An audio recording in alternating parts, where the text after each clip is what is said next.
Salam Pancasila. Selamat siang, bersama saya Mardiansa selaku Sesepuh Sumatera, Palembang. Hari ini saya akan membahas suatu pertanyaan dari salah satu siswa SMA yang ada di Kota Palembang, yakni terkait masalah ateis dan tais. Apa itu ateis? Apa itu tais? Ya, kita kupas dulu ateis. Yang pertama, ateis itu dia tidak mengakui Tuhan. Kemudian teis, dia mengakui Tuhan atau percaya akan Tuhan.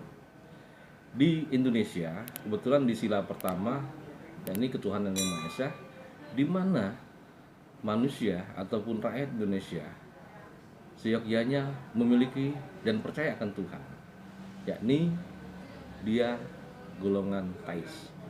Namun sebagian di belahan dunia ada juga ateis, orang-orang yang tidak percaya dengan Tuhan, di mana mereka meyakini bahwasannya dunia ini tidak diciptakan oleh Tuhan, atau dunia ini tidak diatur oleh Tuhan, dunia ini tidak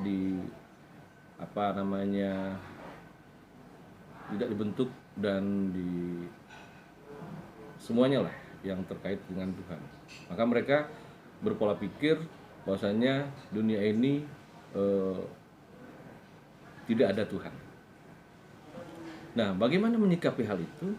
Ya, menurut kami selaku percaya akan Tuhan,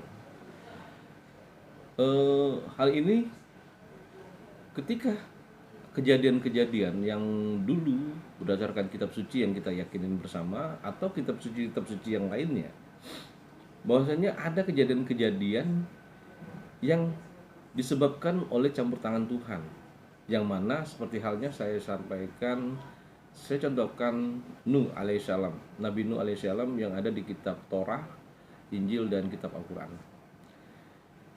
Kejadian Nuh itu merupakan campur tangan Tuhan, di mana pada saat itu belum ada agama ya.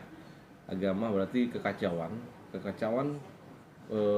sehingga Tuhan berperan di situ, memerintahkan Nuh atau memberikan perintah kepada Nabi Nuh untuk membuat baterah yang ada di bukit. Selanjutnya Nabi Nuh mengajak beberapa orang atau umat-umatnya untuk naik ke baterah itu sendiri, sehingga terjadilah peristiwa air bah.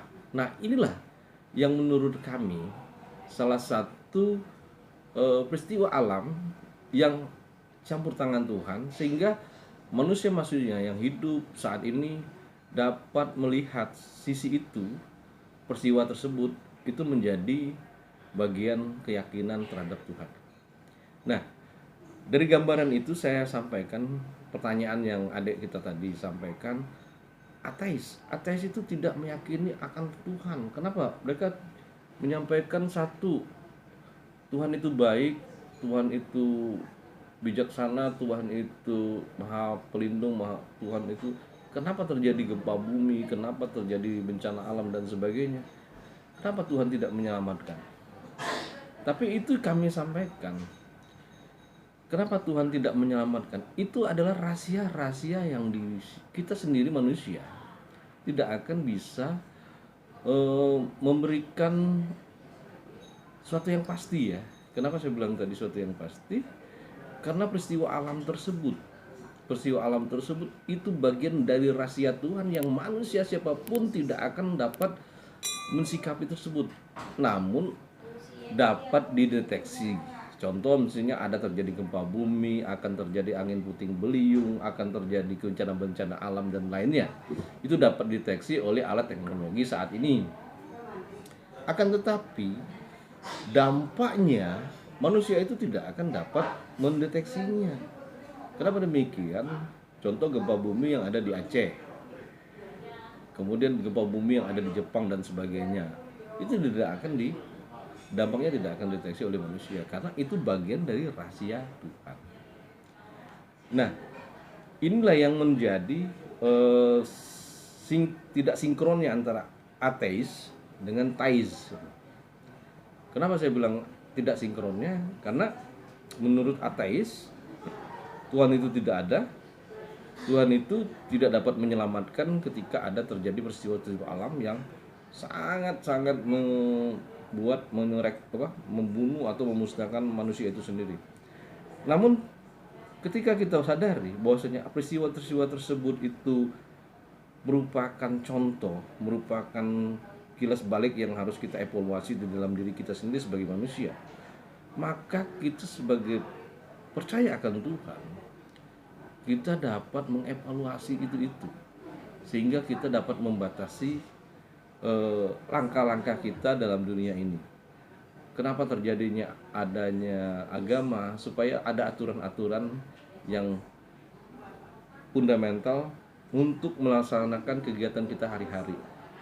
Namun perlu menjadi catatan, dari beberapa kitab suci tersebut juga harus kita lihat masing-masing ya, yang mana ada terdapat beberapa unsur. Yang pertama unsur filosofi, unsur historis, dan unsur sosiologis. Kenapa saya bilang seperti itu? Ya, tujuan lahirnya kitab suci itu atau tujuan wahyu tersebut itu apa?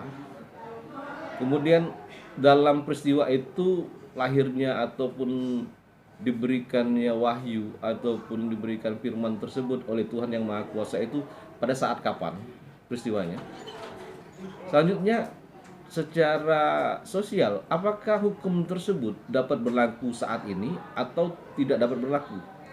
Nah, ini yang perlu jadi catatan kita bersama ketika fikih, hukum, ataupun perintah-perintah Tuhan yang ada di dalam kitab suci itu harus dengan secara pemikiran yang dalam terkait sosiologisnya. Apakah dapat diberlakukan pada saat ini atau tidak? Nah, dari situlah yang kita harus kembangkan, sehingga aturan yang diberikan Tuhan, sehingga kita percaya kepada Tuhan, menjadi bagian diri kita, mengevaluasi diri kita, sehingga alam semesta ini akan hidup secara sesuai dengan tujuan dari Yang Maha Kuasa. Nah, ketika kita tidak percaya dengan Tuhan, namun kita yakini ada aturan-aturan, maka aturan-aturan ini dari mana? Aturan ini dibentuk oleh manusia, tapi manusia ini dari siapa? Ini jadi pertanyaan kita semua. Aturan-aturan ini. Nah, kebanyakan aturan-aturan yang ada di muka bumi ini, di dunia ini, itu berasal dari kitab-kitab suci yang diambil oleh para ahli, dimasukkan di dalam kodifikasi hukum yang diberlakukan oleh suatu negara. Jadi dengan ini ya saya tidak akan menyalahkan juga siapapun mereka yang tidak percaya dengan Tuhan. Itu memang itu sudah keyakinan mereka. Namun saya memberikan suatu ilustrasi bahwasanya dengan kita yakin dengan akan adanya Tuhan, hidup ini akan tetap damai. Demikian, terima kasih. Salam Pancasila.